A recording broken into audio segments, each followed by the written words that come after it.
Hi friends, இப்போ நம்ம என்ன பண்ண போகிறோன்னா வெங்காய தொக்கு பண்ண போகிறோம். வெங்காயம் உரித்து வச்சுட்டுருக்கேன். சின்ன வெங்காயம், வரமிளகா ஒரு 8 எடுத்து வச்சுட்டுருக்கேன். கொஞ்சம் புளி, அப்புறம் கடுகு, வெந்தயம், மஞ்சப்பொடி, தனி மிளகாய்த்தூள், சால்ட்டு, கொஞ்சம் நாட்டு சக்கரை, அவ்வளோதான். இருக்கும் வெங்காயத்தொக்கு பண்ணுறதுக்கு தேவையானதெல்லாம் எடுத்து வச்சாச்சு. கொஞ்சம் ட்ரையாக கடுகும் கொஞ்சம் வெந்தயமும் வறுத்துக்கலாம். ட்ரையாக வறுத்து பொடிச்சு வச்சுக்கலாம் மிக்சியில்.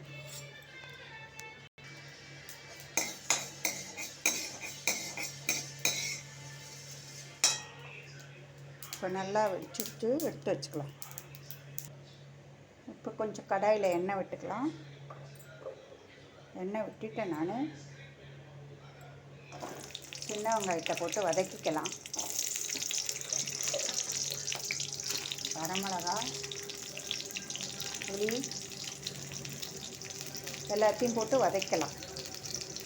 இப்போ நல்லா வெந்துட்டு வதங்கிட்டு வெங்காயம் வரமிளகாலாம் ஆற விட்டு மிக்சியில் அரைச்சிக்கலாம். இப்போ வதக்கின வெங்காயத்தை மிக்சியில் போட்டு நல்லா அரைச்சி எடுத்துக்கலாம். அரைச்சி எடுத்தாச்சு. கடுகு வெந்தயமும் பொடிச்சு அடிச்சுட்டாச்சு. இப்போ கடாயில் இன்னும் கொஞ்சம் எண்ணெய் விட்டுக்கலாம்.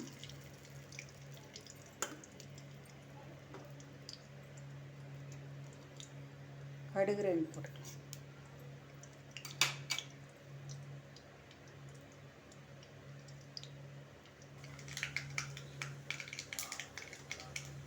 கடுகு வெடிச்சுட்டு இப்போ இந்த அரைச்சி வச்ச விழுதை விட்டுக்கலாம். வெங்காயம் விழுதை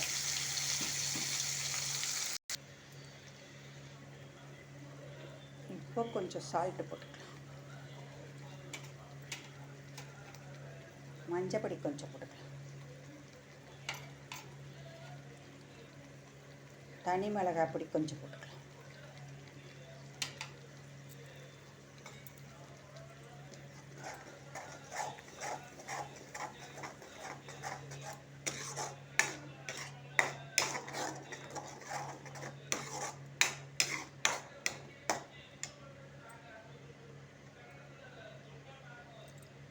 நல்லா கொதிக்கட்டும். மூடி வச்சிடலாம். நல்லா கொதிக்கட்டும், அப்புறம் பார்க்கலாம்.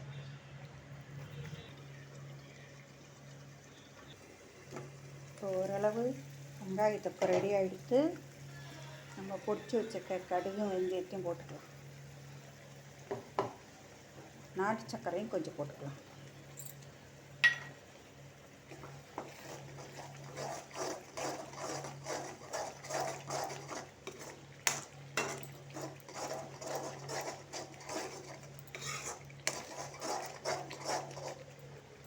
இன்னும் ஒரு 10 நிமிஷம் கொதிக்கட்டும்.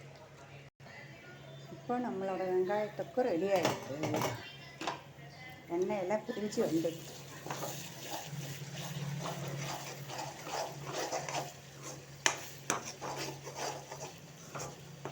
எல்லோரும் வீட்டில் பண்ணி பாருங்கள். சூப்பராக இருக்கும். 15-20 நாள் வரைக்கும் வச்சு சாப்பிட்லாம். நல்லா டேஸ்ட்டு ரொம்ப அருமையாக இருக்கும். நம்மளோட வெங்காயத்தொக்கு ரெடி. சூப்பராக இருக்கும். எல்லோரும் பண்ணி பாருங்கள். பாய்.